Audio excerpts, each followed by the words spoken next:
Good morning. Let's talk about Ironjawz and let's make a tier list. There's lots of new units here. I'm making one of these for Cruel Boys, for Ironjawz, and for Big Wad, but I have a feeling that my Ironjawz one will be the one where the most debate and discussion will occur. So please, if there's anything here that you disagree with, let me know in the comments below. Give me some reasons. Join the Discord. Come have a discussion about it. I am super interested and curious to know what everyone else thinks, because that is when we learn. So good. Okay, so first let's start by defining what each of these tiers means. So S tier are units that you're going to include in every single army no matter what. They are your, like, auto includes, auto picks. They are really good and fantastic. A tier they are like just a solid, super good unit. You're going to use them all the time. They're not necessarily auto includes in every single list that you write, but they're going to appear in a high percentage of lists, and they are really, really, really, really good. B is going to be for situationally good. So they're good when a certain set of conditions are met.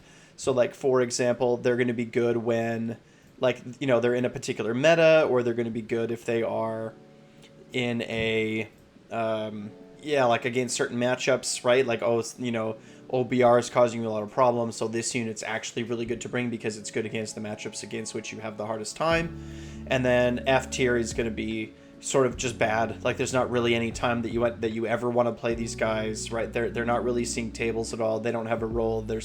You're just not bringing them, okay?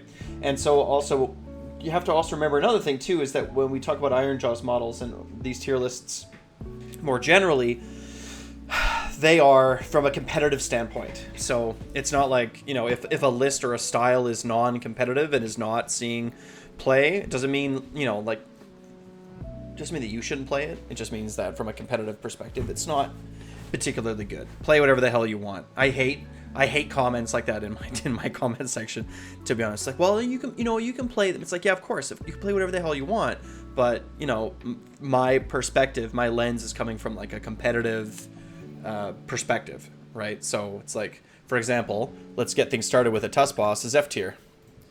I don't think you'll ever play him in Ironjawz unless you're playing the Army of Renown, but the Army of Renown is bad.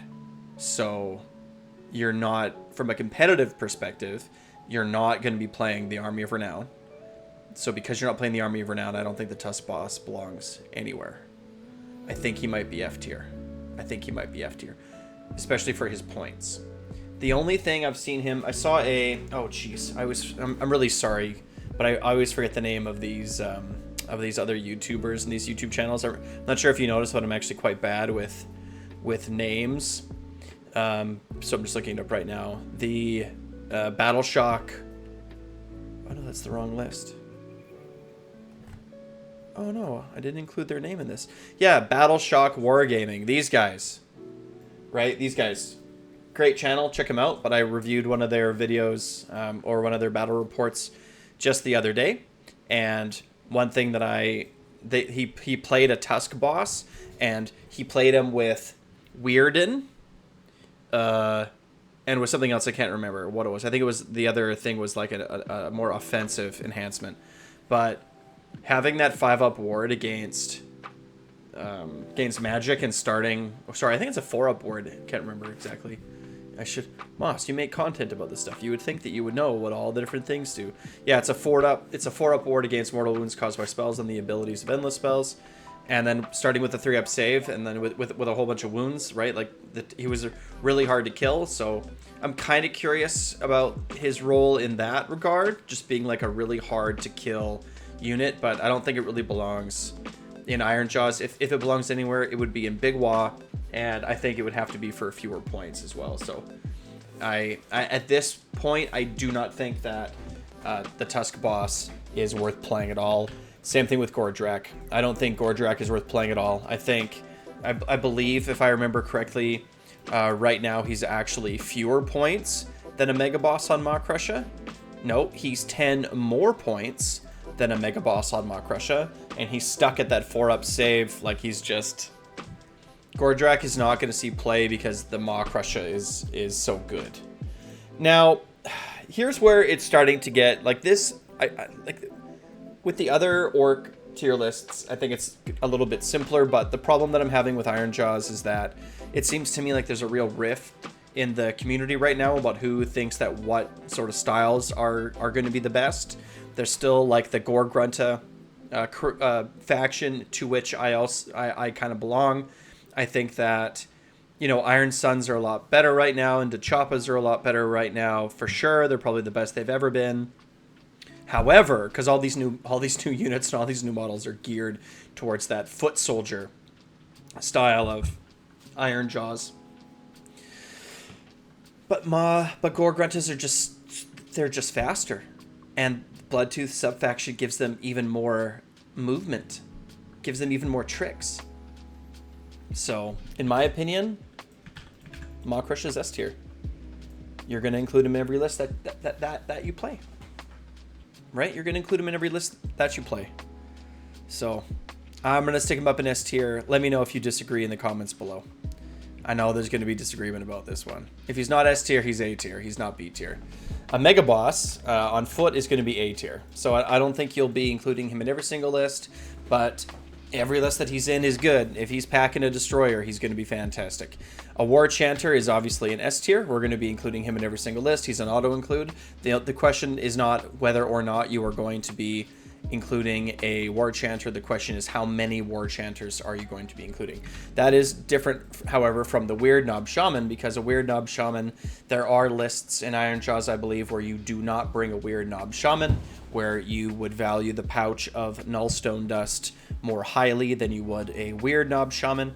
But whenever you are going to include him, the spell Hand of Gork and the fact that he is a Locust is going to be very, very good, and is going to bring a higher probability of victory for you and your army. Now, the Ardboy boss, I don't think is F tier. The Ardboy boss, I do believe, is B tier. I think that if you're bringing some reinforced units of Ardboys, I think that he can be pretty good. If you're playing Iron Suns, I think he can be pretty good. I think he sort of caps out with 2 units, right? Of Ardboys, because he can issue that rally twice. So I think if you're doing like, you know, 3 or 4 units of Ardboys, I'm not like he's probably still fine and good, but I think he's best when you have like, you know, 2 reinforced units of Ardboys, like those shield bashes, right? And those long lines of if you have a line of 2 lines of 10 Ardboys, that extra shield bash is gonna help. And that 5-up rally is also going to be useful when some of those units start getting pretty low. Like being able to 5-up rally a couple turns in a row, you know, it's like on your opponent's turn and then again on your turn before you re-engage can be pretty effective, because you can get up to 5 different models. So if you have a unit of 20, right, over the course of 2 turns, you know, on your turn, if you retreat and then if you rally and then rally again on your next turn and then get back in there, you can recuperate, you know, up to half of that unit back. So that can be pretty strong and that can be pretty good. I kind of feel the same way about Zogrok right now. Zogrok Anvil Smash, I think, is B tier. I think if you're kind of building your list in a certain way, I think that Zogrok can fit right in. One of those ways is by having really large reinforced units of, let's say, either Brutes with Hakkas or Ardboys with Stickas. Those can definitely be a reason why you'd want to bring a Zogrok for 160 points. Also reinforced Gore-gruntas, right? There's a lot of dice. If I'm not mistaken, so it's 4 times 3 and then it's 10, I believe. So I think a single unit of pigs brings something like 22 attacks, and then if they're reinforced, that's a lot of dice. It's a lot of dice to get 6s on. So Zogrok, I think, is B tier. I think he has his place. Ardboys, oh man, I think Ardboys are going to be A tier. I don't think that you're bringing them every single time. The old Ardboys I would have put as S tier, because it didn't matter what kind of Ironjawz list you were running. You were definitely going to be bringing some units of Ardboys to sit in the back and hold on objectives. However, I do not think that is the case anymore. I think that role Brutes have replaced that role in Gore-gruntas. So I kind of guess that Brutes would be S tier. They are the cheapest battle line for 140 points. I think you're going to see them in every single list. pretty much every single list, I think you're going to see them. For 140 points, they are fantastic. Okay, so now we have the Iron Skull boys and Morgoth's Crushes. So these are like the unique versions of Ardboys and Brutes.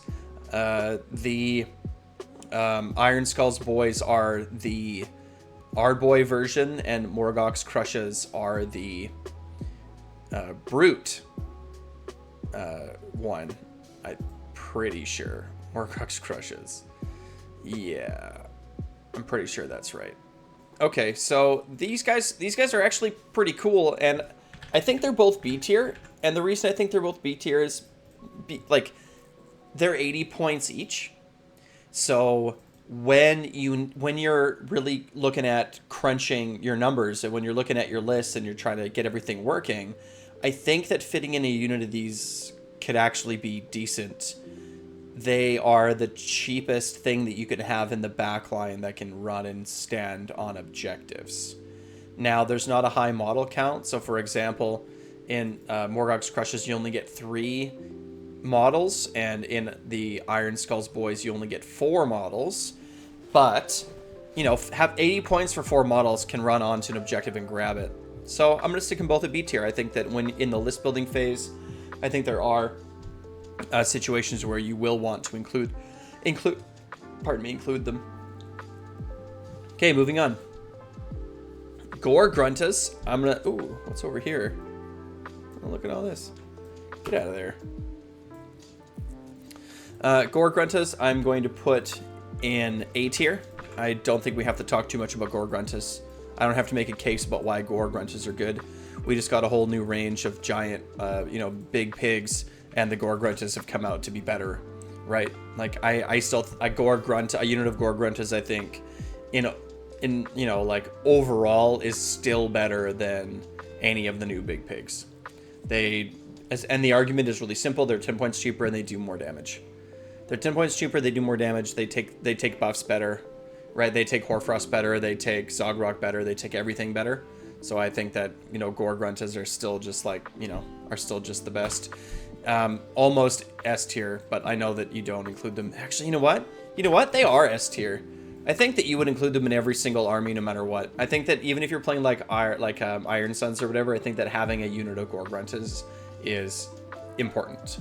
I think being able to reach out on the map on turn 1, buffing up even just 3 Gore-gruntas and throwing them at your opponent, I think is a good strategy to do even in Iron Suns. You're just gonna knock some screen out of the way, or you're going to teleport them and Mighty Destroyer them from the back line, right? They can issue commands to themselves because they have a unit champion. They're fantastic. Ragers. So these are the new Brute Ragers. I think Ragers are A tier. I think Ragers are actually really, really good. And we're still trying to figure out exactly how we're going to use them, and we're waiting for a points increase, right? But for right now, I think that a reinforced unit of Ragers could be good in lots of different scenarios and lots of different situations. And I think when they're included in your army, I don't think you're gonna be disappointed. So Rekkas, I don't know how I feel about Rekkas. I kind of want to put Rekkas in F tier, to be honest. The reason is because I believe that Ragers are better every single time for 25 points cheaper. So for 25 fewer points, Ragers are like an auto upgrade, in quote, can't see my figure quotes, but Ragers are, I think, an upgrade over Rekkas in every scenario, but they're 25 points cheaper. I almost feel like the points on these two things should have been swapped, right? The Rekkas are cheaper, but they don't do as much damage. But if you're sending them into the right kind of unit, that being horde units, that these guys can actually tie up a horde a lot better than Ragers can, and they're 25 points cheaper. So when they are good, then they are good.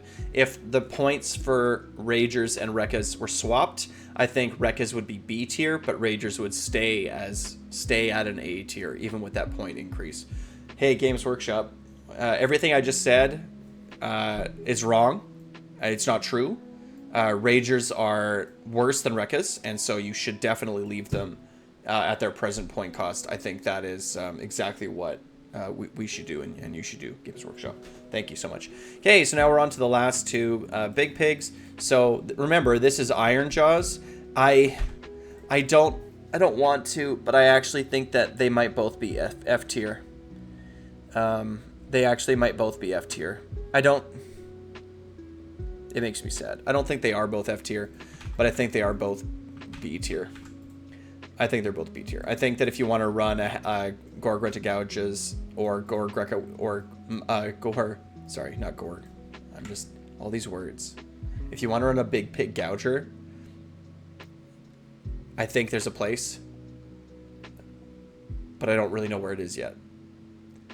People talk about Iron Suns, about running on your turn and then charging on their turn. Fair. And the Hacking Crew, I think there's a place for that. And it might be playing it with a Rabble Rouser, which I know is now we're talking about a lot of points here. We're talking about 370 points here for this effect. But I think that if you can get a run and charge off on turn 1, I think that the monstrous action that the Hacking Crew has where he can jump over your opponent's battle line and get into their back, I think has value. Because he can issue his own commands, he can also Mighty Destroyers himself, so you can teleport him Mighty Destroyers and have a very short charge. But again, I think you need that run and charge on turn 1 for it to be decent. Okay, so yeah, S tier we have a Maw Crusher, War Chanter, Brutes, and Gore-gruntas. You know what? I don't think that I can put a Maw Crusher as an S tier. Can I put a Maw Crusher in S tier? Is he an auto include in every Ironjawz army? Is he an auto include in every Ironjawz army? You know, if I could put like Mega Boss and Mega Boss on Maw Crusher together, I think that as a like one or the other is S tier. I think you're gonna always be including either a Maw Crusher or a Mega Boss in every single list, right? So does that mean that a Mega Boss is also S tier? Let's do it that way. I think that's better. So what I'll say is that a Maw Crusher / Mega Boss are S tier. No matter what Ironjawz list you're going to be writing, you're going to be including either a Maw Crusher or a Mega Boss, that's for sure. And then War Chanters, you're definitely going to be including War Chanters in every single list. And then I also feel pretty confident leaving Brutes and Gut Rippas in S tier as well. I like, you might not see them in every single list, but like I think pretty much you'll see them in every single list. I don't know. A tier, based on my own definitions, you're not going to see them in every list. Sure. So then at A level we have Gruntas, Gore-gruntas, and Brutes, Ragers, Ardboys, and Weird Shamans. Very, very good. Very, very good units. If you were to write lists just involving these guys, I think you would be fine. Oh wait, oh yeah, Ardboys, Brutes, yeah, Ragers, Gore-gruntas, Weird Shaman, War Chanter, Megabot. Like by reading off these units, I'm basically describing every single competitive Ironjawz list that I see. That's what I'm doing between S tier and A tier, right? And then at B tier, these are units that you don't see as often, but I still see them from time to time. Ardboy Boss and Zogrok, Iron Skull Boys, Morgox Crushes, Gore-grunta Gouges, and Maw Gruntas with Hacking Crew. So I'm still hoping that we can make some of these big pigs work. We'll wait for some points changes, but we'll see. And then unplayable, I think Tusk Boss right now, as it stands, is you're not going to see him. I think he's F tier. Gordrakk stays in F tier because a Mega Boss on Maw Crusher is 10 points cheaper and has a better save and can take Destroyer. That's like, it's not even close. I'm not sure what points Gordrakk would have to be for me to want to take him. So let's say, for example, that you wanted to take 2 Mega Bosses on Maw Crushers in a list. So for 10 more points, you're losing a save. So I just don't think... What are you gaining? So you're losing 1 save. And let's assume that you had no plans on taking any enhancements, right? That you already have in your list a Mega Boss on Maw Crusher who has Destroyer, who has a command trait, and you're looking at a second one, and you're like, well, should I take... For my second Maw Crusher, should I take Gordrakk or should I take a Mega Boss, another Mega Boss on Maw Crusher? So you're gaining 2 wounds. You're gaining some... What are you even gaining? The melee weapons, they go from 9 dice or 7 dice, let's say, because you're going to take the Rip 2 Fist, to 10 dice. And instead of 3s and 3s, you're looking at 2s and 2s with everything, or 2s and 3s, with everything else being the same. And then I believe the Mighty Fist and Tail, it's 1 extra attack on every profile, and Destructive Bolt goes up by 1. And you're losing this, but you're losing the save. The save matters. The save matters a lot. There's nothing worse than than losing a big meaty guy like that. Right? And because he's not going to be your general. Right? He's not going to be your general. He is a War Master. So he can just sit in the back. I don't know. Maybe B tier. But I'll leave him in F tier. And then the Reakers, just because Ragers are better. They're 25 points cheaper and they're better. So, don't take Reakers. Just take Ragers instead. Which is too bad because their sculpts are cool. Alright, so like I said at the beginning, I think that this video is going to be the most contentious. I think that people are going to disagree with me the most on my raid rankings of these. So join the Discord. Come talk about it. Convince me. I wanna be wrong. Right? Like, where am I wrong? I want to be convinced where on this list that I'm wrong so that I can, improve as a player and a content creator. Like, subscribe, wah!